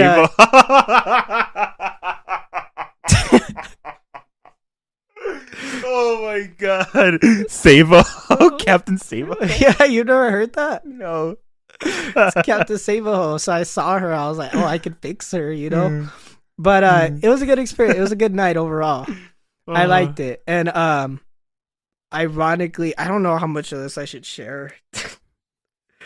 The girls that we ended up going to get dances. I was trying to get a dance from her, but she told me that she doesn't do the dances. Right? Like they have, I guess at this particular one, they had girls that danced, girls that, you know, were just waiters, and girls that were like at the door, whatever. Right. And I was talking to her, and I was like trying to get a dance from her because I was like, most of these girls just, I wasn't really feeling, you know. Maybe part of it was because they were like all naked, and it just kind of like, you could see everything. You're like, no. Who'd you go with? Well, okay, so I was trying to talk to her, and then she was like, I don't do dances, blah, blah, blah, blah. And then, like, I asked her again. Well, we were talking again. I was like, you really don't, or something like that. And then she goes, I might be able to, blah, blah, blah, blah, but you won't be able to use your ticket, something. And so it never happened. I didn't get a dance from her. I did get a dance from another girl, and it was like this 6'3" Colombian girl. Like, beautiful girl. You know, amazing woman, whatever. But I was like, I mean, whatever. It's like, I got a free dance ticket. I'm supposed to use it. I'm not going to not get a dance while I'm here, right? Right. And so, like, the whole time, like, she was, like, talking to me, like, half English, half Spanish. And I think she just assumed that I knew Spanish. And then she was saying shit like, oh, I don't know if I want to say it, Eddie. This is exposing. Like, I'm getting goosebumps over here. I don't want to say it. I want to tell you. I don't know if I ever told you. Say it. Just say it. I'll say it. You tell me if I should bleep it out, okay? Because this is personal a little bit. You know? What happens between you and a stripper at a dance is between you, her, and God. Like, you leave it between you guys. You know, maybe you tell your homeboys, but so okay. Shit. Let me figure out how to say this. So, say it with the accent too. I don't know if I could do her specific accent. So she was like saying things like, oh my like, god. Oh my god. She was calling me papi the whole time, and I was like, lady, you're like 1.5 feet taller than me. Like, it's hard to buy into your fantasy. You should be like, yes, mommy. I mean, yes, ma'am. Leave it in. It's not that bad. It's not that bad. I mean, there's a little bit more. I don't feel like saying don't it. Say that. Don't. You could just leave it at that. I'll tell you later. But like, there's little bits about it where I was just like, I was kind of uncomfortable, but I was drunk enough to a point where I was kind of into it at the same time. And I'm like, you know, like, this is probably the only time I'll ever experience something with the tall chick. So I just enjoyed it. And like, did you climb that tree? I climbed that tree. I saw the view. It was a pretty good view, gotta say. She was taking off my glasses at one point. She was all delicate about it. She's all. I actually kind of like that she was delicate because I was like, yeah, those are expensive. Thank you. You know? That's a TikTok clip right there. Where we're previewing the show, no. You should use that piece of the audio where she like I don't just want to delicate. preview with this segment. I don't want to, man. This is for the fans who got here. They earned the right to hear this. this. That's perfect. God dude. damn it, man. I fucking yeah. So overall, good experience. I just say if we ever go to Vegas together, we're going to a strip club. I'm gonna take you to that one. I want to see if I can find her and I could change her. That one girl. I never caught her name. I don't think. Captain Save a Hoe to Captain the rescue. Save-A-Hoe. He's back in town and he's gonna save that hoe. She was honestly like, no bullshit. She was like really cool, really down to earth, and she was like exactly my type. And she was short too, and like amazing body. Yeah, but like, how are you gonna bring a stripper back to your mom? I wasn't gonna bring her back to my mom. You know, I was just kind of spitting game. Like, I was in town for another few days. Like, we could have met up at some point. You know, my hotel wasn't too far. I was like, we could work something out. But the Colombian girl just kind of overshadowed everything. And funny enough, I don't know if my brother was bullshitting me or if he was gaslighting me or whatever, but he was telling me, like, yeah, I think she's feeling you because the way she's talking to you is different from the way she would probably talk to, like, a customer, right? I was like, don't tell me that, bro. He's on off for real. But then at one point, like, she saw me talking to one of the other girls, and that girl was, like, laughing. I forgot what I said. And then he said, hey, bro. He's like, you just fucked up. And I was like, why? What are you talking about? He's all, your chick, that one you were talking to, she saw you talking to that one girl and making her laugh. I was like, so? He's all, she looked pretty sad afterwards. I was like, what? And he's like, well, she was like walking over. I think she was going to talk to you. And she saw you talking to her. And then like she saw the girl laughing. And then she kind of walked away with like frown. Like she kind of looked disinterested. And so then I was like, And so then like I tried talking to her again later that night. And then she wouldn't come back to talk to me. Well, it's because she lost a customer. Maybe. But I didn't go have a dance with that girl. I was just talking to her. I was just making her laugh. I was just saying bullshit, you know? How the fuck can you talk? How the hell can you have a conversation with someone who's naked? Who's naked? Well, she wasn't. The girl that I was making laugh wasn't completely naked. But still. The waitresses are naked. The ones dancing are. But then they'll like put their tops back on and shit like that. But still, like you're one piece of clothing away from her being naked. How can you talk to someone like that? It's definitely weird. The alcohol helps because you kind of just get into the zone of things. But right. I don't know. It was a fun night overall. I would say like we have to go together. I think it'd be fun. I would love to see how uncomfortable you get. I think that would make my entire life so much more better. If like some, You just want to see my boner, don't you? I've already seen your boner. I don't need to see it again. I just think it'll be funny because the big thing, right, is that all these girls will come up to you looking for dances. Like the waitresses are coming and going, at least at this particular place. But you have the dancers coming up to you, going up to all the different tables, like trying to get you to take a dance. Because that's how they make a majority of their money.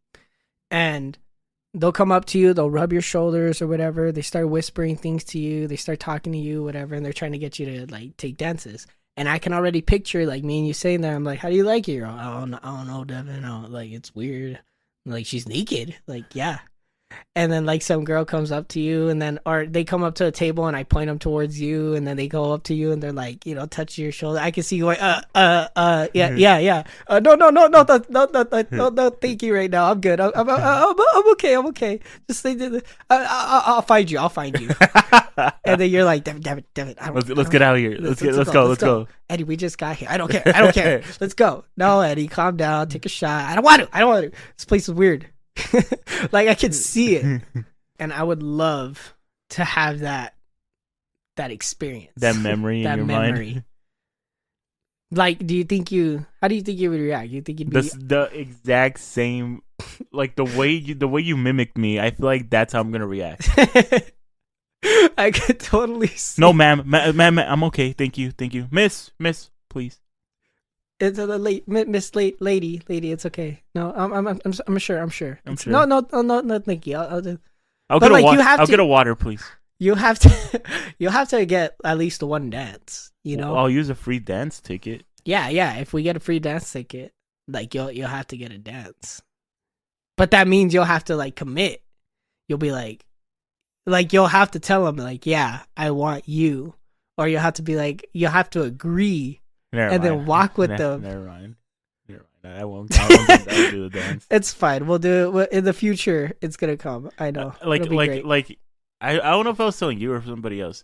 If like, let's say for some fucking reason I go to a strip club for my birthday, and you guys give me a private dance, I'll tell the girl, I'll be like, hey, you sit over there, I sit here, let's have a conversation. Pretend like you gave me a dance. It's only like 2 or 3 minutes. Like, it's not that long. Devin, you can have a serious conversation in 2 and 3 minutes. No, you can't. Yes, you can. How's your day going? Are you okay mentally? Does your family know you're here? I could tell them to charge you, to pay you more, and we could continue on this conversation. Like, do you want to hear a joke? So a caterpillar walks into a bar. I realize though, like, grasshopper. I'm naturally flirty, and it's a bad environment to be in when you're in like a strip club, because then you just get all this fake attention, and then it just fuels me to act more dumb and more flirty. Like, I'm so flirty to the point where I got into a car crash over it, and I've never explicitly said that until now. You know, when I crashed my car, when that old lady T-boned me? Yeah. The beginning part of that story that I never told anyone before was that I was car flirting with the girl. What do you mean? So me and this girl were driving down the same road, and I had my windows down. We were listening to music. I was listening to music, and then she was listening to music, right? And so this particular road has a couple different stoplights before, you know, you get to this massive intersection, right? And we were driving parallel to each other, and every stoplight, you know, it was just us at the stoplight. Like, there was other cars there, obviously, but we were side by side. And I noticed that she was pretty cute, you know, from the get-go. And then we stopped at the stoplight, and like I looked over at her, and she looked over at me, and then you know, I kind of turned away. And then at the next stoplight, like, we looked at each other and we started smiling. And then like at the next stoplight after that, like I think I waved at her or something, and then she waved back. And then we got into the intersection area, right? And then there's 2 left lane turns. So we both got into the left lane turn, and we're sitting there for a minute because you have to wait for the green arrow to come up.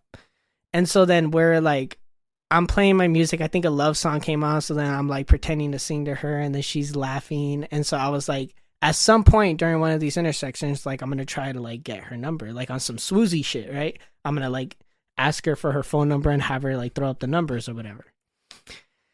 And so then she was like smiling and laughing, and then she went and she took the turn, and it was like a yield yellow light, right? It was a yellow left turn light, so it was like blinking yellow.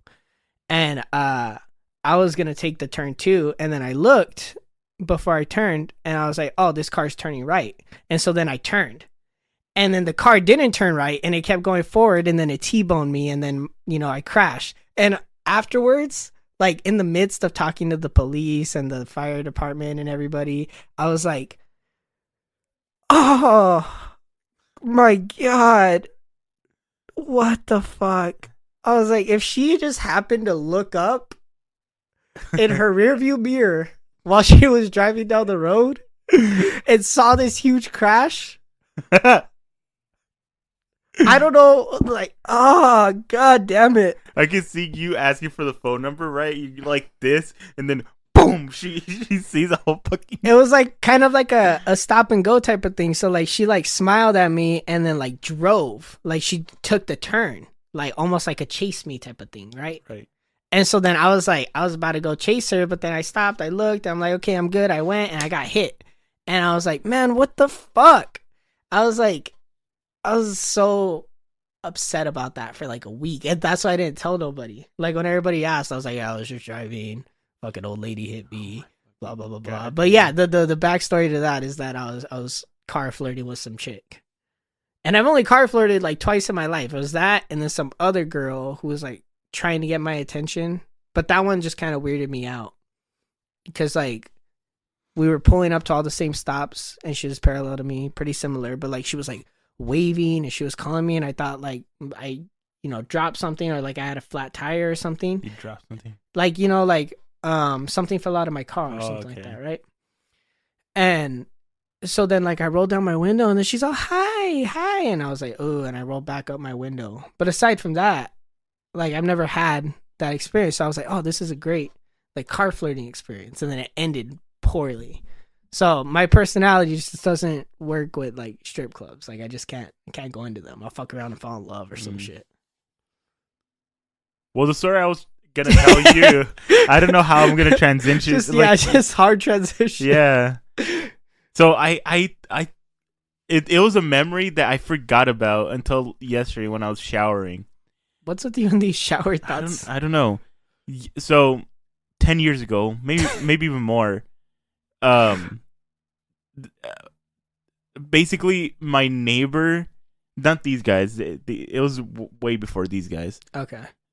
My neighbor threatened to kill his girlfriend and himself, and we didn't know about it until my mom, my brother, and I were looking out the window, and we saw a whole bunch of cop cars filling up the whole street, and they were pointing their lights to all the houses. So like, oh, they're looking for somebody, and all at the same time, they turn around and they point all their lights at our house. And we got scared. So we closed up fucking blinds and locked ourselves in our rooms. And then, like 2 minutes later, we hear a whole fuck ton of banging on the door. So we all go out and we're like, "What's going on?" And they're like, "You need to evacuate the house right now." And we're like, "Why?" And they're like, "Don't ask questions. Get out." Why are you yelling at the cop? Why? Well, no. It was more like we're scared. Like, what the fuck is going on? Oh, okay. Like, what if a cop is telling you to leave your house? Are you not gonna ask questions? I'm gonna ask questions, but I'm not gonna be like, why? But yeah, I get your point. Yeah. So, they're like, you have to evacuate the house. You have to get out. And my cousin used to live next door, right here in these apartments. Mm-hmm. And they're like, can we go to her house? They're like, that's fine. We need everybody to get out of the house. So as one by one, they escorted us out the house. Like we got like when I left the house, I got 2 cops on either side holding like M4s and shit, escorting me to the house. Little Eddie walking around all badass. Yeah, yeah. They're like, yeah. So we all go, and my whole front yard was full of cops. The whole street was full of cops. Right here was full of cops. And they're all waiting for my neighbor to come out. And he eventually came out and they fucking bombarded this guy. They tackled the shit out of this guy. Shit. and his girlfriend called the cops because she ran away. But the whole reason why he said he was going to kill her and himself was because he was drunk. Shit. Yeah. That's pretty fucking crazy. How the fuck do you like just forget that? I don't know. I just randomly thought about it. Holy shit! You just made me You reminded me of something. I caught a child predator once. Really? Yeah. That I don't fucking know. It literally just fucking spawned. So I was with my ex-wife when we were dating at the time, and we went on a date to a park nearby. It's a park. Okay. Over there by my place, right? Right. And you know how, they have that like parking section at the top, and then you could go down to where the lake is and kind of look at the lake. We were walking around the lake. I think we were walking my dog, and we had a picnic or whatever. No, we didn't have a picnic, but we were just like hanging out. And then we were leaving, and we drove. You have to drive up past that parking lot, and we drove up past this parking lot, and we saw this like weird car. I forgot exactly what triggered it, because I think there was a guy that was acting like really weird, and he was like taking pictures of us or something like that. And then we saw the car, and we assumed that it was his car because he was the only other person there.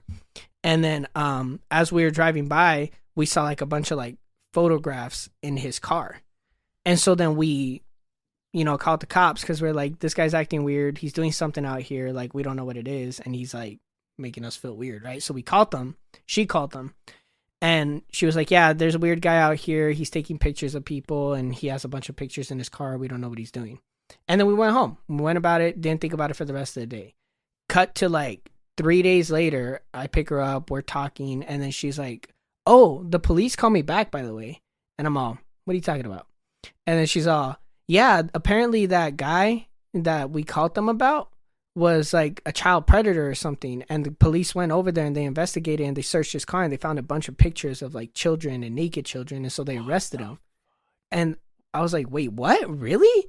And then she's like, yeah. I was like, is this going to make the news? And she goes, I don't know. And she goes, but they offered to send me a gift basket. I was like, did you accept? And she's all, no. What do I want a bunch of muffins for? And I was like, oh, that's a good point. But I was like, what the fuck? I was like, really? You're not bullshitting me? She's all, no. And then she showed me the call, and it was like, 5-6 minute call. And I was like, holy shit. I was like, did we just catch a child predator? And she's like, yeah, I think so. Wow. I completely forgot about that until just now. What's your fucking crazy heist story? So did you see him like, oh, they didn't blast the guy when they brought him out of the house, right? No, they just tackled the guy. But he had I think he had like a gun in his hand, and he set it down, and then they tackled him. Damn. Mm-hmm. Damn. That's some crazy shit. Yeah. That kind of reminds me of when some guy robbed the store near my nana's house. The liquor store? No, the bargain store over there. The Chinese place. Oh, yeah. The one on. Yeah. Some guy had robbed it, and then I guess he ran through the neighborhoods, and he ran past like my nana's house, and he was like shooting like people who were chasing him or whatever. Oh, for real? And they were investigating, and they were asking us about it, like the detectives or whatever. And I told them, because I had found some bullet casings, and I was like, yeah, look, I found bullets. And I was all tiny. I was like, I found these bullets on the floor, and I told them that I saw some guy running down the street like this, just fucking hauling ass. Oh, this was like years ago? Yeah, this was like, I was like 5 when I told them about it. Like, that was around that. Wait, well, no, this is too many stories. I'm remembering too much shit now. I'll tell you guys about the time I almost got kidnapped in another episode. Yeah, I almost got kidnapped. Yeah, I know that story. Wait, I told you that story? Yeah, you told me that Which story. one? Where you almost got kidnapped. Well, there was 3. Oh, well, I'm not going to say on here. Okay. Well, I mean, I could just bleep out the one that I told you. Oh, where or some shit like that. Oh, yeah. And the alley behind your nana's house. Yeah, there's that one. Yeah. No, that I'll tell that one another time. I don't feel like that's appropriate for this episode. So, I have a question for you. What's up? What would you say are the top 3 inventions of all time? Didn't we talk about it? No, I think we talked about inventions or something at some point, but I know we haven't talked about this specifically. Oh, well. I think it was inventions that we could create or something. Oh, well, I'll tell you that answer After this ad break, I have to pee.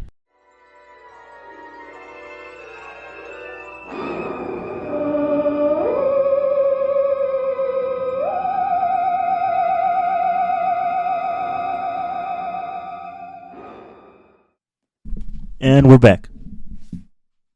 You almost knocked the mic over. So the top 3 of inventions. It could just be random stuff. I don't know why, but I wrote this down in like a sleepy stupor one Does night. fire count? No. No. No. Why?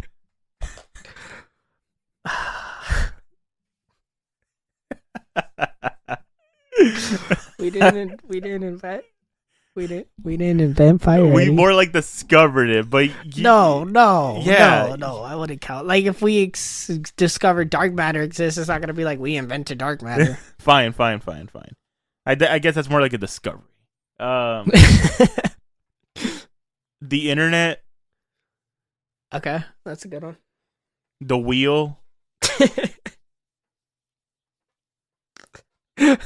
Classic. Okay. classic. I'm going OG up Yeah. in this bitch. So, the internet, the wheel, and are the light bulb and electricity like in one category? We didn't invent electricity, but the light bulb would be like, I guess you could consider that like the foundation of it. Oh, then the light bulb. Okay. Pretty generic answers. I like it. Why? What's yours? Obviously, number 1, indoor plumbing. Come on. Okay, yeah. Like that's, I think it's the most overlooked thing about our society. Yeah. Indoor plumbing, being able to take a shit comfortably. Mhm. You know, I would even throw toilet paper up there, but I think indoor plumbing's better. We used to wipe our ass with sticks Yeah. and leaves. Yeah. Toilet paper, underrated, amazing invention. I wish I had more. I didn't think about, like, I wrote down toilet paper and I was like, oh yeah, he was cooking. After that, I don't know. Well, yeah, you kind of put me on the spot. You got to put the internet on there. I get, but I think toilet paper is better than the internet. I said it. I could live without the internet. I can't live without toilet paper. I guess, but toilet paper's brought more good than bad. you could always get a bidet. Okay, indoor plumbing. I couldn't live without indoor plumbing. Okay, but indoor plumbing's number 1. Yeah, the and toilet then number paper's 2 could two. be the internet. Why does it have to? Why are you telling me what my greatest inventions are, huh? Why are you telling me what I should choose? I think it's number 1. Motherfucker, indoor I plumbing. chose fire and like, no, not fire. Well, it's not an invention. Whatever. You're gonna say next water? Oh, actually, bottled water. That's a good one. Not even purified water, just freely available water. It's a great invention. Right Oh, there. canes. Cane. Top 3. Top 3. No, you can't ask me this when I'm hungry because then I'll say yes. Yeah, no, I maybe top 5. I won't put it top 3. Top 3 are like the goats. You know? Yeah. I guess music. I was literally thinking that. Music. Get off of my wavelength. This is mine. Music. That's another good invention. It's an amazing invention. Movies, yeah, movies are up there. But I could probably live without movies. I enjoy movies. What? No, you cannot. If live you never watched a movie before in your life, and then you had an amazing life, you could get by without movies. No, you can't. I think you could. No, you People can't. did for literally centuries. And people live without music for centuries. No, music's been a part of humanity since like the wheel. No. Like when they invented the wheel, they turned that bitch flat on its head and started DJing. Music's been around for fucking ever. Are you looking it up? He's looking it up. Oh, you're right. At least 35,000 years ago. Yeah, you're right. Movies? Like what, 100? Come on, rookie, catch up. Like music's been around. That's like how we used to pass time. It's ceremonial. It's spiritual. It's meditative. It's great. I guess. But I think there's 2 types of music. What are the 2 types? Like the singing music where it has words, and then there's classical music where it's just instruments. I just think music's music. No, there's 2 types of music. No. Yeah. Instrumentals are like different, sure, but they're still music. Like you can still enjoy instrumentals. No, it's music, but it's two types of music. No, I think there's only music. It's just music. No, it's two types of music. No, there's no two types of music. It's just music. It's two types of music. Before, they weren't even always singing in music, and that's what they considered music for the longest time. Now we have singing in music, but it's still music. But it's two different types of music. What are you saying? It's still just music. My chair is squeaking a lot. It's just music. It's two types. It's just music. Two types of music. I would put, okay, let's do this. Indoor plumbing. Uh-huh. Right? Number 1. Number 2, probably music. And then number 3, I would have to say sandwiches. There. I said it. Sandwiches. No, that's a throw. You have to actually think about it. It's sandwiches. No. Sandwiches. They have been around for centuries, and they have been keeping people satiated. What do you mean? They barely discovered sliced bread 100 years ago. It wasn't 100 years ago. Yes, it was. No, it wasn't. Yes, it was further than that. No, it wasn't. No, it was further than that. They've been making bread since the fucking Middle Ages and before that. There was bread when Jesus was around. You don't think anybody thought to slice the motherfucker? Sliced bread was invented in 1928. The version you're thinking of, yeah, but bread's been around for fucking ever. Yeah, bread's been around. But And you don't think at some point in human history somebody was like, let me cut this. I don't want this much bread. They're like, wait, it's sliced. The bread you're thinking, the processed sliced bread, that's new. That's a new invention. But sandwiches? No, sandwiches have not been. Yes, they have. No, Look it up, motherfucker. Sandwiches have been around forever, and I'm labeling it as the GOAT. I'm actually putting that above indoor plumbing. When 1762. Centuries. Motherfucker, trying to come at me. It's only been 2 centuries. 3. 3. Yeah. I was waiting for you to do the math. It might almost be 4, but we're like a century and a half in. Yeah, but it depends. 3.5 centuries. It depends on how you look at it. Maybe it's been. But they could have, fucked around with the idea a little before that, or me too, and it just never was like a thing. It wasn't labeled as like a sandwich, but sandwiches are one of the greatest inventions. So I don't know a single person that doesn't like sandwiches. I mean, they're all right. If I offered you a sandwich right now, I wouldn't take it. I'll be like, Devin, let's go to Cane's. There's so many different versions. There's chicken sandwiches. There's peanut butter and jelly sandwiches. There's ham sandwiches, turkey sandwiches. You could even label a burger as a sandwich. There's like different sandwiches around the world. Sandwiches are a part of... I'm getting hungry. Sandwiches are a part of what make us human, Eddie.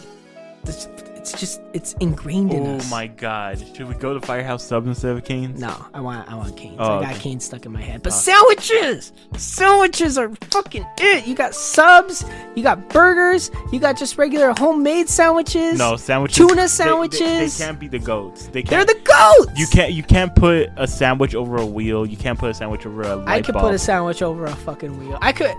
There's so many uses for sandwiches, man. They're there for you when you're lonely. They're there for you when you... Can a sandwich stop a bullet? Yeah, probably. Probably. What kind of sandwich are we talking here? Obviously you're going to need something with like a little bit... Ham sandwich. Ham sandwich. Put more ham. No. Just one slice of ham, a bread, mayo, No, and see, boom. now you're making rules. Boom. You could classify a lot of different things as a sandwich, and if a ham sandwich is this big and you put it like this, it could probably stop a bullet, because that's a meat shield now. They're shields, they're weapons. Sandwiches are the GOAT. You know what, Devin? Stop this podcast. Let's go eat. Okay. No, don't even do it. A fucking outro. Just fucking end it. No, wait. We have to do it. No, fuck them. Go. Stop. Press the space bar. Okay. Sandwiches are my favorite food. Next to burgers and subs. What's your favorite food? Pussy. This concludes the Moon Men podcast. The end.